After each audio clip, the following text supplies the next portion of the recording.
Hey, what's up guys? Welcome back to the channel. So today we're talking filters, specifically a really cool diffusion filter.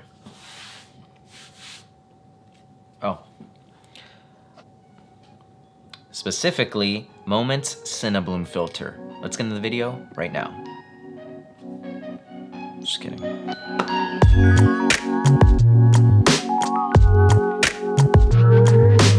Okay, so the only type of filters that I've honestly ever used have been pretty much variable ND filters. I actually have another one by Moment. Haven't made a video on it, but it works really well. And man, I have been happy with this filter. Let's get into some of my favorite perks, some pros of using a CineBloom filter and the types of looks you can get when using this. Okay, so first of all, it makes your photos and videos look like it's shot on film. I really just wanted that little extra edge to get that digital look off of my stuff, but still look high quality, which is what this really can do. You might be able to see when I had it on here. Here's with it on, right here. Let me take it off with this hand.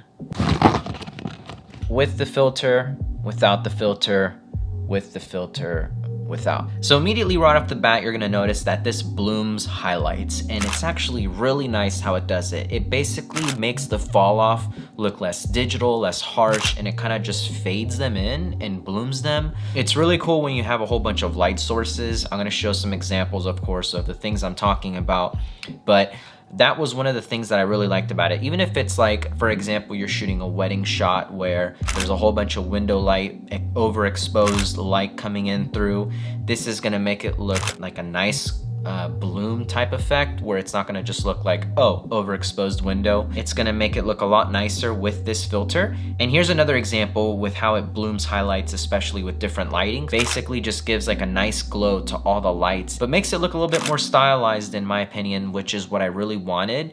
So it doesn't do it over the top with the 10%, and that's one of the things I really like about it. It's like a subtle but very noticeable difference, but it's not like over the top where it's gonna be just too much. And then here's some recent shots from a fitness shoot that I did with some friends, and man, that shoot was awesome. I'm gonna make a full video on that soon. But here in a couple of the examples that I'm gonna show, you can see how we had basically some tube lights hanging at the top of this workout section, and with this filter, you can see how it blooms them out and just looks so good with the haze that we had going. So without it, it would have looked good still, but it just would have looked more digital. This kind of gives it that softening, bloomy type look that was just perfect for this scene, and so I was really happy I used it for this. And then my other favorite thing that I loved about this is it softens the contrast just a little bit. Not over the top where you're gonna see blacks really faded, at least with the 10% version. And then another perk, especially if you're doing video, is it's gonna soften facial details. Because you have this like diffusion filter on there, you're gonna soften the face just a little bit, and so everyone typically likes that. They don't want their face to look really harsh. So that was another thing I noticed, which is really nice. Well, now let me show you how it would actually look on the camera.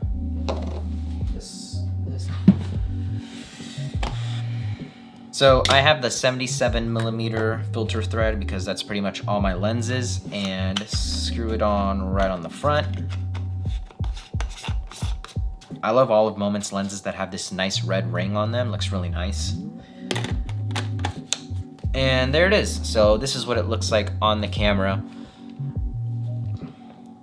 And then one of the things that I really like about their filters, and specifically this one, is whenever you do use it, you're not gonna really notice any color cast or any type of like softening of the image itself. I saw like all of the detail was still retained in all of my images and photos. It's like sometimes when you would use not so great quality glass, you would kind of ruin the quality of your photos or video depending on the filter you were using. So this is one of those that just completely retains it but just softens contrast a little bit, so it still looks really nice, but really high quality photo and video out of your camera still. So then the only couple of drawbacks I can honestly think of is I think it would be also really nice and super handy if there was maybe like a graduated version, kind of like a variable ND filter.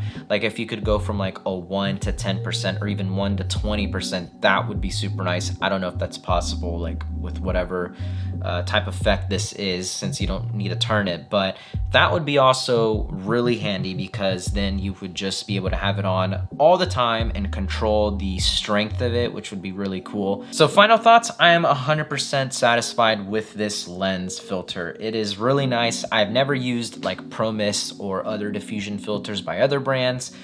Sometimes I saw that the effect was like a little too much for me, and so when I saw this one come out, it's honestly like a perfect touch to add to your photos or videos if you like that style. You know, if you're really more into like a moody digital contrast type look, this is probably not going to be for you.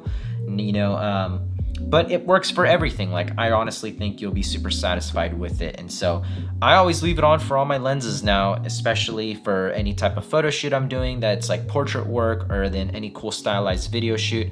I haven't used it for real estate. I don't know if that would be one of those situations where it's like, that's kind of weird. So, but I might try it. Who knows? Maybe it'll be super nice. So definitely recommend it if you're interested in it. I'm gonna link it below, of course, for you guys to check out the 10% and the 20% version. I would honestly go with the 10% for everyday shooting. If you're really into that super filmic look and you wanna just have an even stronger version type effect out of this lens, then definitely go with the 20%. But if you're looking for like an everyday enhanced film-like version added to your photos, this is the one to go with. So that's pretty much it for this video, guys. Hope this is not another 20-minute tutorial video review. Jeez, I never try for the videos to be that long. They just come out that way. But leave a like if you enjoyed. Comment down your thoughts on what you think of the CineBloom filter or any other filters that you're really into right now. I'd love to check it out. And subscribe if you haven't already. I would love for you guys to be part of the channel. And I'll see you guys in the next video. See ya.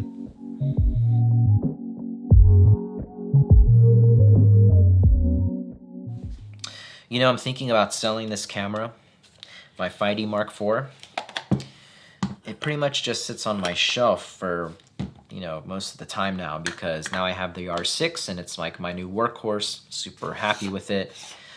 But I think I might sell it. You know, I would honestly either get a second body that's, you know, has just the same video capabilities, or invest in some more lighting. Like, I really want some tube lights and some other things like that that would be more handy versus just my old DSLR camera that I don't really use. Still an amazing photo camera though. It's the only reason I'm still wanting to keep it around. And I started my career with this, so it's kind of hard. But gotta let those things go. Let's put this guy back on. We also have a tropical storm right now. So as long as the electricity stays on, I'm going to try and knock out some videos because I have no shoots right now. All right, guys, that's it.